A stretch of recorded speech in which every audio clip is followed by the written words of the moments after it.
Hey, just got a box in yesterday from Primary Arms for the Century C39V2. If you hear a weird noise in the background while I'm doing this, my wife is rolling cigarettes on the opposite side of the table from me. But anyways, for the 39V2 you need the AK-309M. These are from RS Regulate. And we're going with the rail top. So I got the AKR top rail. Haven't even taken these out of the box yet.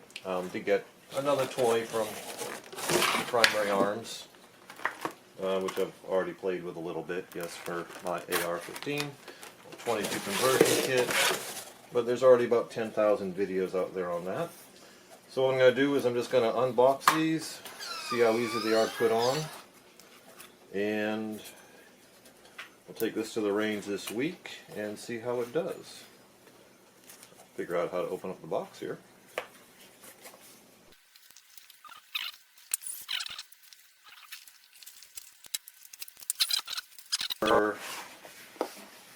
Lower.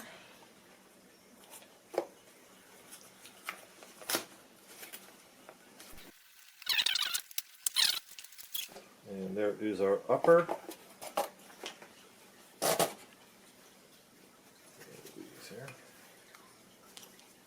It comes with a tool, some roll pins, and an Allen wrench, and some screws. Okay, get rid of these. This set of tools actually came with the upper. And there is your upper. And the lower. Not sure what the roll pins are for.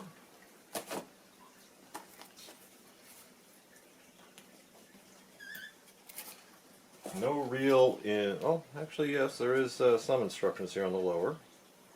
Let's see if you can get those in focus. And you can either pause to read or do what you got to do. Hopefully that should be readable. Sorry, yeah, that is the instructions on the lower. The instructions on the upper are on the back of the box. Okay. Rotate as needed.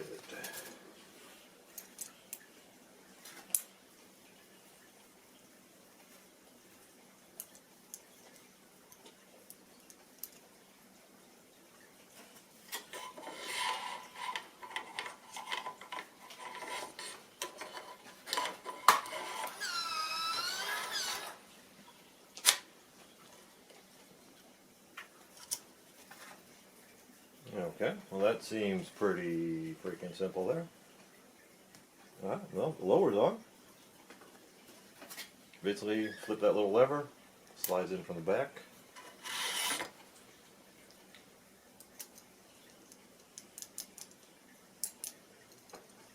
Not sure if there's any press up on lock bar exposed bolt.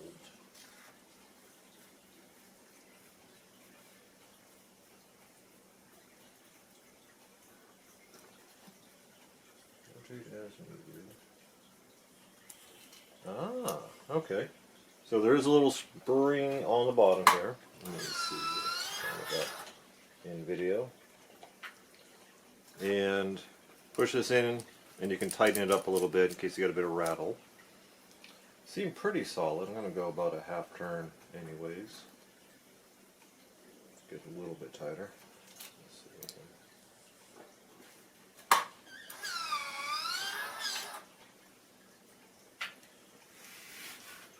And then you just got to line it up with the, there we go. And I'll get this thing all synced up once I get this part done here. So that's on. Really no wiggle right out of the box. Not sure if you can see that black on black there.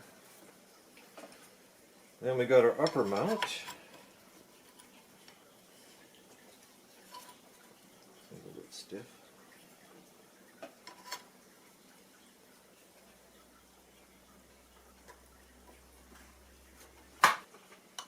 Okay, I haven't tightened anything down yet, but that is clearing the receiver, and looks like it's going to be a tight lockup. I'm going to pause the video. I'm going to go grab the scope that I'm going to put on here, get that all lined up before I tighten anything down. Be back. So, been had my wife come over to the rifle, see about where she wants her eyeball to be. I'm just holding this in place right now. One issue that you may run into if you have a dust cover on your front lens is when you go to release your dust cover, you're going to hit your front sight. So I'm just going to have to take the dust cover off of this scope. We'll just run without it. I'm sure I could take off the front sight too, but you don't want to do that.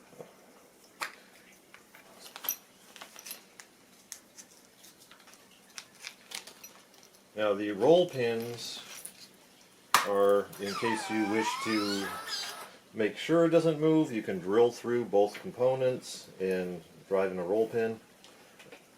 I am not going through that much effort.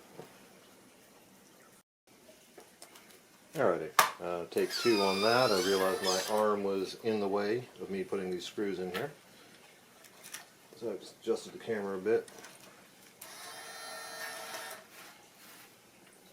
But appears to be a pretty straightforward system here.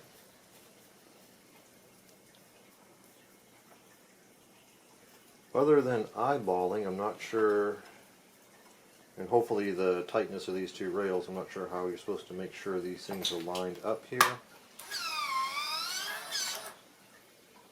And I'll put a flat edge on there, just kind of make sure before I really horse these down.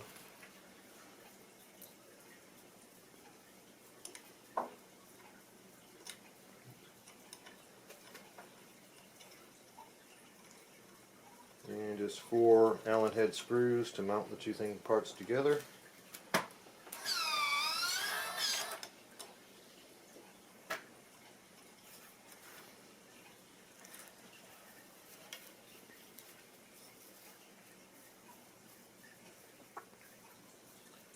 Doesn't seem like there's a lot of wiggle, or hardly any wiggle at all. I'm just going to back these up a bit.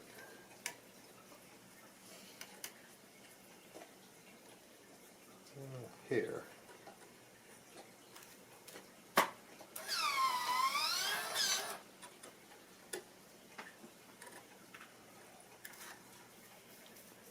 So I guess there's going to be a question of what is perfect. Okay. So when you're putting this on here, you can see you got a little bit of wiggle. So there's going to be a little bit of just making sure that this thing's straight. What I plan to do is I've got a good straight edge. I'm going to put this against this edge here, make sure it is flush before I tighten that down.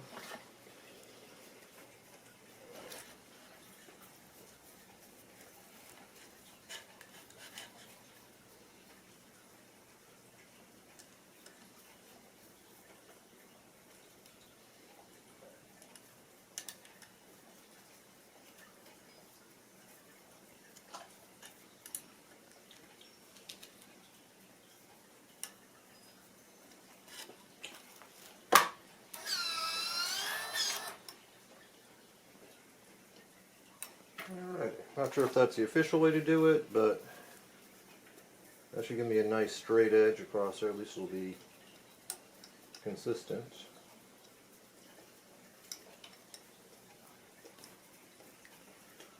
Okay, now we'll put the scope on. This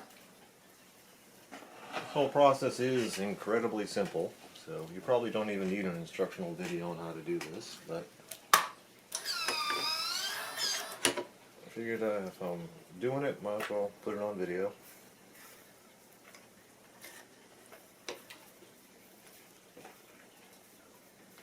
Alrighty, we've got a scope mounted. And okay, so I just wanted to show the front of this here. As you can see, it's pretty close to the front sight. This is a UTG BugBuster Scope. Grab this off my Ruger Charger. So we just had to remove the front dust cover in order to make that thing fit. Otherwise it seems like it's a pretty tight lockup, and we'll take it to the range this week and we'll see what happens. Alright, figured out a less than elegant solution for the dust cover issue. Basically, flip up the front sight and the dust cover will open. Then you can put the front sight back down again to get it out of your way. With this particular scope, this solution only works when it is dialed back to its shortest distance, because the front end on this one extends as you crank out the yardage. So with this scope, if I put it all the way back, I'm able to open and close that. But to get the dust cover, I have to lift the front sight and then put it back down. Better than nothing. I'll take it for now. So I forgot to show you how this thing comes on and off, so I want to do that really quick. Basically, got your lever and flip that. Slides cleanly off the AK. That is what our unit looks like, front and back with the rail. Again, this is the UTG BugBuster on here. Probably one of the better scopes you can get for about 80 bucks or so. It's good mid-range. And putting it back on, slides on, lock it down, and it's solid. So hopefully for the 200 bucks that we spent on this, it'll work good. If you are getting a Century C39V2, be prepared. You're going to spend 200 bucks to mount a scope on that thing, because they use a proprietary rail system, and didn't really know that before I bought the rifle. It might have changed my mind if I did know that. Could have, if I bought pretty much any other AK, could have got a $30 UTG mount, which would have been cheaper and probably worked just about as good. But only the best, I guess. There we go. Bye.